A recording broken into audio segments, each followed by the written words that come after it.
Hello guys! Welcome to Leo's Fitness Channel, and today pag-uusapan natin the difference between fat loss and weight loss. Ano nga ba yung pagkakaiba nito and why we normally misuse these kind of terms. But before that, don't forget to hit like and subscribe.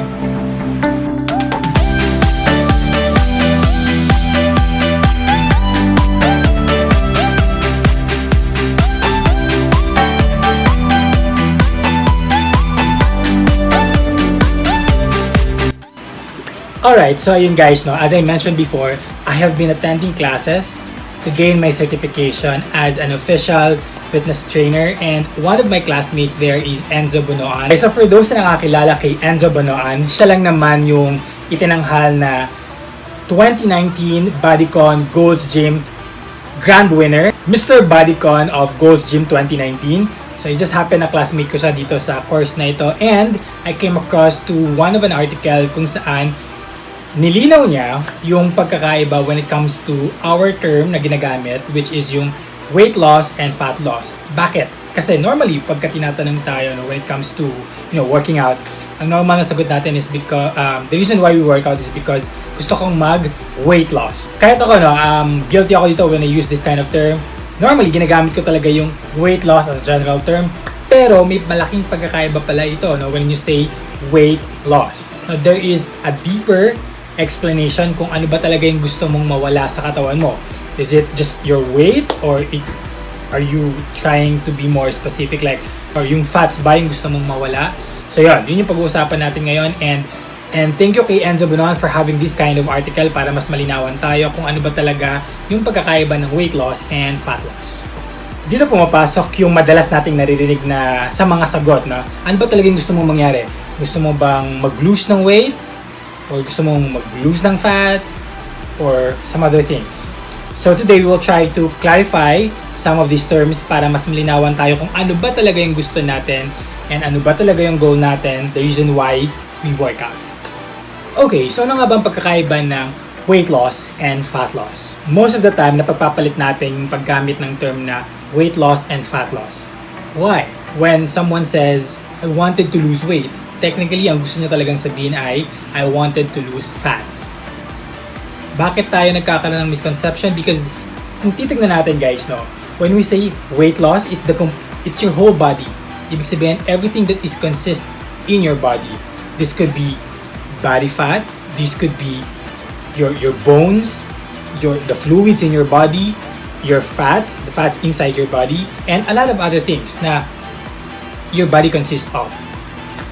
But when we say fat loss, technically, it's just the fat that you wanted to lose. So let's say, for example, mahilig kang kumain ng mga junk foods. Kain ka ng mga junk foods, but you only eat less of what you actually burn in a day. Remember na pag-usapan natin before yung caloric deficit? Sabi natin dito sa caloric deficit is yung calories na kinakain mo lang within the day is just enough na kayang i-burn ng katawan mo. In that case, walang matitira and hindi siya mag-turn into gaining weight. And if mahilig ka sa junk food at yung junk food na kinakain mo is just less of what you can burn in a day, ibig sabihin hindi ka mag-gain ng weight. But, since puro junk foods yung kinakain mo, you are not actually losing fat. You might be actually losing yung fluids sa katawan mo, water sa katawan mo, or most of the time, you are actually losing a lot of muscle in the process. And yun yung ayaw natin. When we say fat loss kasi guys, we wanted to lose yung fat sa katawan natin, but hindi natin nalulose yung muscle. This is very normal sa mga nag-gym. Sa kanila natin maririnig yung, I wanted to lose weight, I wanted to gusto ko yung weight loss program, mga ganyan. But technically, what they really mean is fat loss.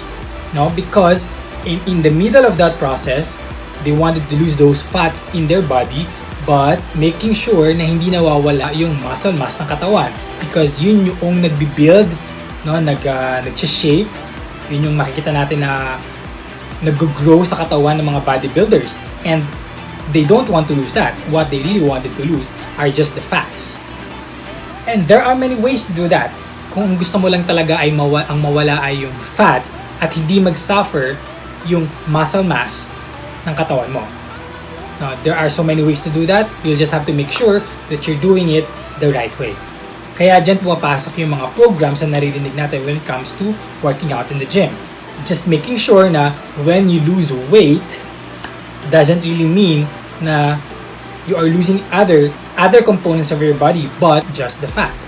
Taking it from someone who is an expert in this kind of field like Enzo Bonoan, who is Mr. Gold's Gym Philippines 2019, according to him, there are 3 things that you can do if you really wanted to lose fat. Number 1 is to eat less. Number 2 is to make sure that you are eating enough protein. And number 3 is, of course, don't forget that you always have to incorporate working out. One of them is doing resistance training. We all know how to lose weight. Of course, you'll just have to eat less. But as sabi ko nga kanina, the disadvantage of this is you might not be losing fat, but you're actually losing some other important components of your body that maybe you're losing muscle mass, and that is something we don't like to happen. So, as recommended by Mr. Enzo Bonoan, our Gold's Gym Philippines 2019, if you really wanted to lose fat, you'll just have to make sure that you are doing the right thing, and para maiwasan natin yung pagkawala ng ating muscle mass, you have to make sure that you're eating enough protein to replace those muscles na ginagamit natin while doing, for example, resistance training. So why do we have to do resistance training on our way to fat loss? Kung gusto mo lang talaga mag-lose ng weight, hindi naman kailangan mag-resistance training or mag-workout. Again, as I mentioned kanina, kailangan mo lang naman kumain ng less than what you actually burn in a day. But because you wanted to make sure na hindi nawawala yung muscle mass ng katawan mo, resistance training is really important. Bakit? Because by doing resistance training, you are actually helping your body to stimulate muscle growth and therefore maintaining the muscle mass of your body. And as mentioned by Enzo sa kanyang article about weight loss and fat loss, sabi niya, as you are retaining muscle mass but you are also losing weight, that can only mean that you are losing water and body fat. And according to him, ito na yung best way, best approach, healthiest approach to your weight loss, particularly fat loss.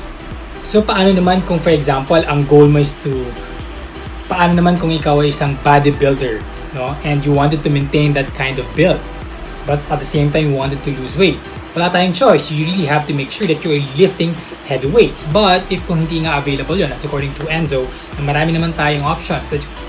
Like you can actually do mga bodyweight programs. No? It can still help you maintain the bodybuilder type of body ang hindi nagsasacrifice yung pagkawala ng muscle mass mo on your way to fat loss. There are other things na pwede mong gawin while at home, especially today na hindi talaga tayo makalabas because gyms are closed and it's very risky to work out outside.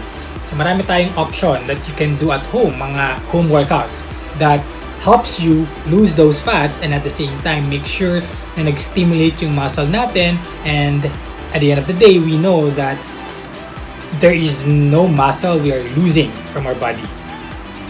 One of them is of course yung mga normal na workout sa bahay.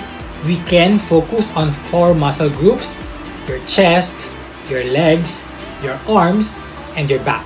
It can be push exercise, pull exercise, whatever it is. Maybe for example, today you do all push exercises, the next day pull exercises, and you can do it like alternately, no? Every other day, no? Maybe leg day tomorrow, another push exercise the other day, pull exercise the next day, and another leg day. As long as you keep these 4 muscle groups working out, you know for yourself that your body is stimulating those muscle groups that you have and helps you to make sure na hindi nawawala yung muscle mass mo whenever you do this kind of workout.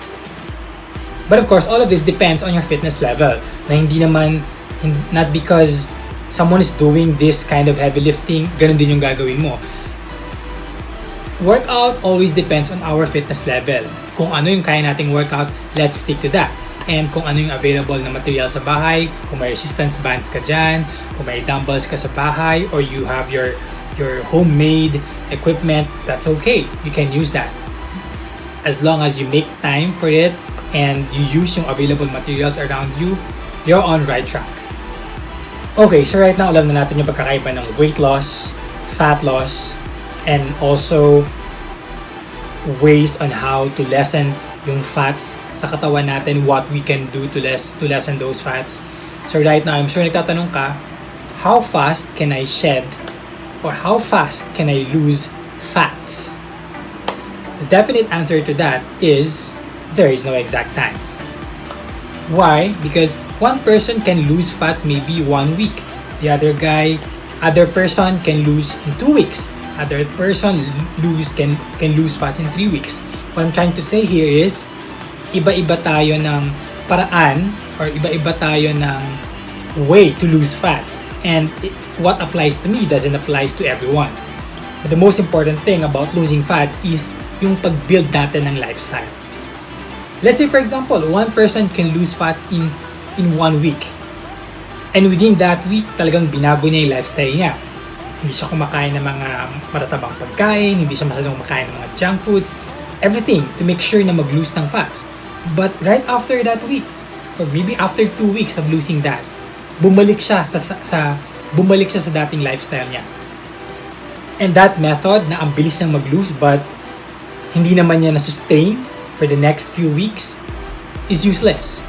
So what I'm saying here is building your lifestyle on your way to achieving that goal, which is losing fat, may be difficult, but it's all worth it.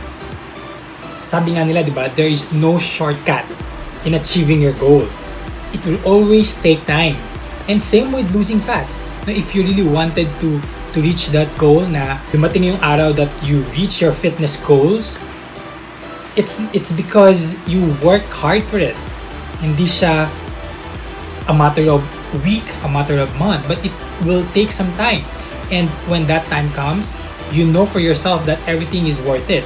Dahil from day one up to the time na reach mo yung goal mo, you made sure to yourself na you have changed your lifestyle, you have changed your eating habits, you have changed your physical activities, and definitely change your life. And that is why sustainability is very important for a long-term fitness goal. Walang shortcut. It will take some time and you have to accept that. Kung gusto mo talaga na long-term din yung effect ng fitness journey mo sa buhay mo. And as I quote from Mr. Enzo Bunoan, sabi niya, what's not important is the speed. What's important is sustainability. You may lose weight or fat very fast at first, but if you're not able to sustain it for a longer period of time, then you will not lose the 20 pounds of fat. Makes sense. And that's it, guys, for our topic for today, the difference between weight loss and fat loss, how you lose those fats, how long can you lose fats, and how you should look at it when you really wanted to lose fats. Everything about it. I'll be posting the link of the complete article in the description of this video if you really wanted to read more about this article of Enzo Bunoan, Gold's Gym Philippines 2019. And I hope you guys learned a lot from this video, and if you think this is really helpful, don't forget to share this to your friends and loved ones, and of course, don't forget to hit like and subscribe to my channel. Hope to see you guys again next time. Thank you for watching my video. Always remember that you are valued and appreciated.